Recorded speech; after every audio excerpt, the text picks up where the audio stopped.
Okay, do you want to talk about that? A day after a report by the New York Times stated that US Secretary of State Marco Rubio asked Venezuelan interim government-led Delcy Rodriguez to expel official advisors from China, Russia, Cuba and Iran, Rodriguez said her country is open to energy partnerships with other nations.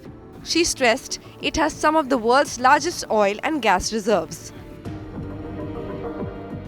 Venezuela está abierta a relaciones energéticas. Venezuela is open to energy relations where all parties benefit, where economic cooperation is very well determined in commercial contracts. That is our position and the diversity of our energy relations. Venezuela has one of the largest oil reserves on the planet and has the largest gas reserves.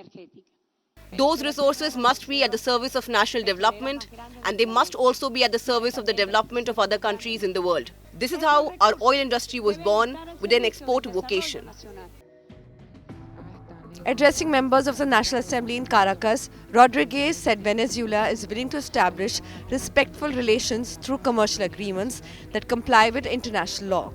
However, United States Secretary General Antonio Guterres expressed the UN's readiness to provide its good offices, including mediation and facilitation in support of the potential inclusive national dialogue in Venezuela. Meanwhile, Venezuela's primary international airport, Simón Bolívar International Airport, saw the number of inbound and outbound flights fall to far below the normal level after resuming operation amid fear from Jan 3 US military strike on the country. Amid tensions in the Caribbean, US Army Reserve soldiers were mobilized in Puerto Rico's Guaynabo.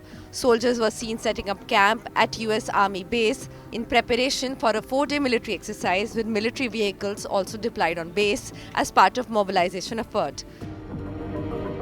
Following the capture of Nicolas Maduro, US President Donald Trump has slammed Colombian President Gustavo Petro, calling him a sick man who likes making cocaine and selling it to the United States. He has accused Petro of enabling a steady flow of cocaine in the US. Peace is found through dialogue, and that's why I accept President Trump's proposal to talk. We'll see what comes of it. I'll keep insisting that an alliance is possible in clean energy because it brings peace and life and love. The border between Venezuela and Colombia has remained calm despite tensions rising after a US operation in Venezuela. What has changed is the reinforcements on the border. Soldiers have been dispatched in case of political upheaval to be able to protect Colombia in case there is an influx of Venezuelans into the country, as there has been in the recent past. With Mahashweta Lala, Bureau Report, India Today.